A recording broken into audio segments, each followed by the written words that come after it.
There's this trend been happening with some of the more recently released fighting games, all the way back to like Street Fighter V, and it's been this trend of releasing a bunch of characters, having a season pass for it when the game comes out, and then after that saying, "All right, so now we're gonna have a season two."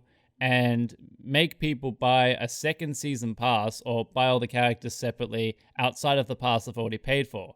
And to me, it seems like just one massive cop out because you've already paid for all this stuff. I mean, none of this was announced beforehand. I mean, look, every game we've purchased up to this point, we've kind of gotten used to the idea as consumers. We may not like it, but we've at least gotten used to the idea that, okay, we have this season pass that's going to come with the game. We're going to pay for the base game as well.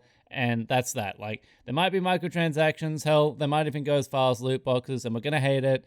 Look, whatever. That's fine with me, man. Like, the market isn't going to change no matter what we decide on. But what frustrates me now is that they sort of do this bait and switch where they're like, well, okay, we're going to add all these new characters, and it's going to be outside of the initial content you paid for if you bought the base game / a season pass. And look, like, I hated it back in the days when Black Ops used to do it with their remastered zombies maps and multiplayer maps where they last minute bait and switched people who had a season pass. I hate it in all the other games that are currently doing now, which I only really play Soul Calibur 6 and Smash Ultimate, but I know Street Fighter 5 and Tekken 7 do it as well. And I mean, I hate it too. I mean, just because I don't own those games, I mean, like, it doesn't make it any less frustrating. It's just annoying that they would bait people like that and, just throw it into them last minute. I mean, I know Mortal Kombat, the recent Mortal Kombat, doesn't have it yet because it only really recently came out, but I'm sure they'll find a way. I mean, it seems like a bandwagon everyone's getting on, and is going to be guaranteed at some point.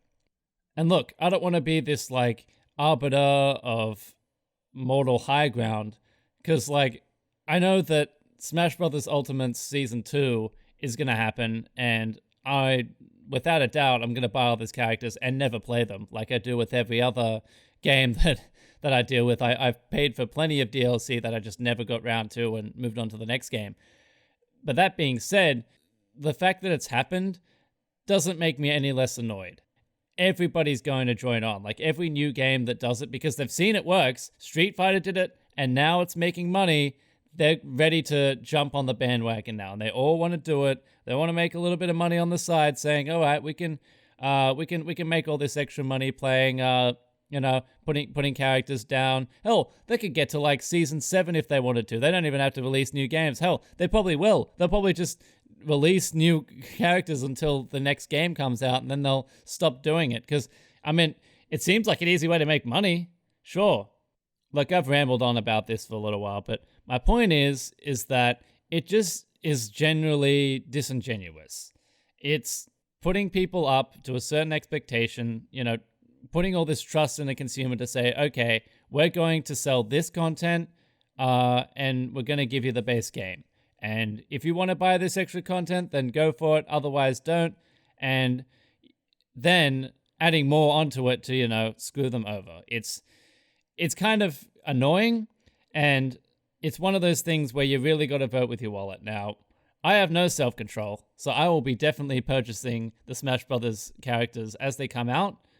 But at the same time, I'm not going to be happy about it, man. I mean, at this point, it might be a common trend in games, and if it becomes a more common thing, I think I'm just going to stop buying games altogether. Like, I'll probably only stick to indie games because at least I know that most people are pretty close to the consumer in that space, and they think, okay, well, we don't want to screw anybody over because it's all we got. Like, if we try and screw people over, that's us. We're done. We're not making any sales anymore.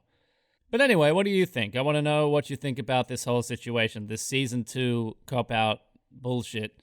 Let me know in the comments, and I'll see you later.